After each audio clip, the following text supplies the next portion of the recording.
Hey everyone, I'm PvtHudson, and this is Who's That Flying?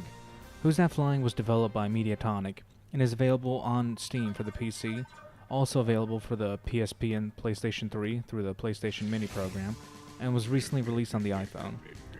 I'll be looking at the PC version of the game, which currently sells for $6 but has been on sale for as little as $2 to $3.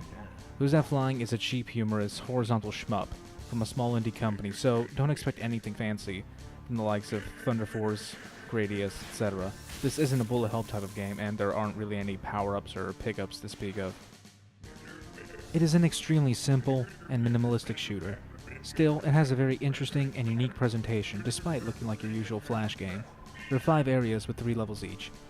You play as the Guardian of Earth, and in between areas, animated cutscenes such as this one show you on trial accused of not doing your job by letting hordes of monsters attack the planet. Each area is basically a flashback, as well as evidence for use in trials.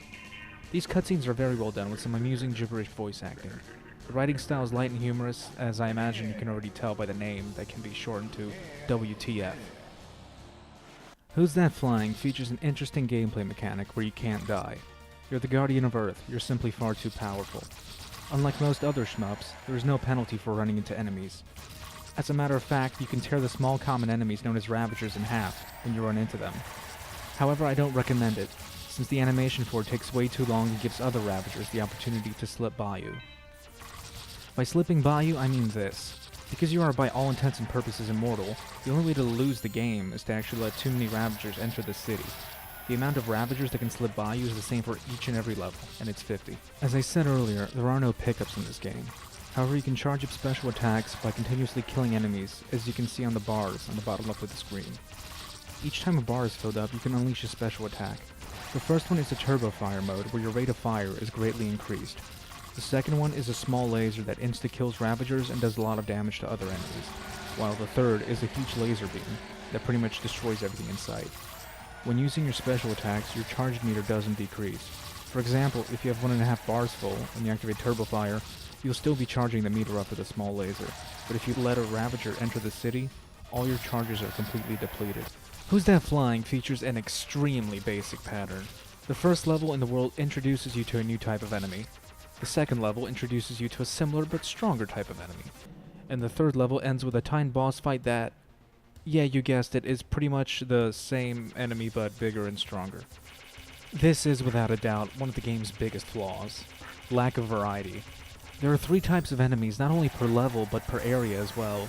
That means the enemies you have fought in previous areas won't be making a return to future ones. This makes it seem that the levels within a world are identical, with the only difference being an increase in difficulty and a boss fight at the end of the third one. And in case you haven't noticed, the level backgrounds are all identical in the same area. The music is repeated as well, so you have this 2-minute loop going on over and over and over again, until you finally beat the boss and reach the next area. And because the level backgrounds are pretty bare bones and minimalistic, in between areas, it's just going to be a different color with a slightly different design to it. Nothing really special. This gives the game a very monotonous feel.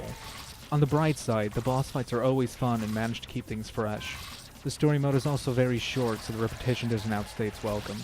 I finished the story mode in an hour. While most people probably won't buy a game that's only an hour long, you have to take into account its dirt cheap price, as well the entertainment value it holds. There are also other game modes, which I'll talk about a little later. The other huge flaw this game has is the complete lack of difficulty. I never lost a single level when playing the game. Granted, I only beat maybe 4 to 5 levels without letting a single Ravager through, but in the end I still beat them. There should have been some difficulty modes implemented. Easy could have been the standard 50 limit, normal 25, and hard could have been 10. Because you can't die and other enemy types are simply there to stall you to let the Ravagers pass, you'd have to be pretty much asleep to let 50 Ravagers pass you. If you're looking for a challenge, you'll find it in the extra modes I briefly mentioned earlier. One of them is called Infinity Mode and has 4 levels to it. It's basically a difficult survival mode, and you can choose 4 out of the 5 worlds to play in. Once 50 Ravagers pass you, it's game over. Your score uploads to the Steam leaderboards, and you can compare your rank to other people who play the game. The other mode is Challenge Mode, which unlocks when you finish the story. Here you are given short levels with an objective that you need to accomplish. Beating these levels unlocks further challenges. There are 24 in total. One of these challenges requires you to prevent any Ravagers from entering the city. This mode is the most difficult of all in my opinion, and is extremely tense. It really requires lots of quick reflexes and quick movements, but it feels very rewarding when you beat it. Another mode is Turbo Mode, which greatly increases the speed of the game. As a result, lots of enemies start coming out at a very fast pace, but you also fire more rapidly, and it's much easier to build up charges for your special moves. The Ultra Boss mode has you fighting the bosses again. The fights are slightly more difficult and you're scored based on how fast you finish them. There is a 3-minute time limit, which is the same as it is in the story mode. And of course, there's Battle Royale, which is my favorite. It has you playing through difficult levels, where you're fighting all of the different types of enemies you found in the story. It's challenging and satisfying at the same time, as you'll need to juggle different strategies for countering the various enemies. Finally, there is bonus unlockable content that you get from achieving specific scores and medals in both the story and in challenge mode. These come in the form of various magazine articles that discuss the different enemy types, as well as trophies that you get from saving the planet, which, amusingly enough, is also the same evidence that is used against you in your trial. They are also used to enhance the replay value of the game, but personally I see no reason to replay the story levels again.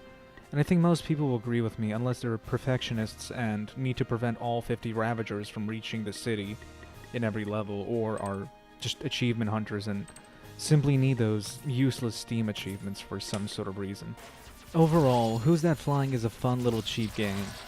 The graphics aren't anything special and are flash-based, but the unique presentation is charming. The controls are simple, solid, and responsive. You can either play with a keyboard or a controller. Both work flawlessly. There isn't a whole lot of content in this game. As I said before, the story mode only took me an hour to complete.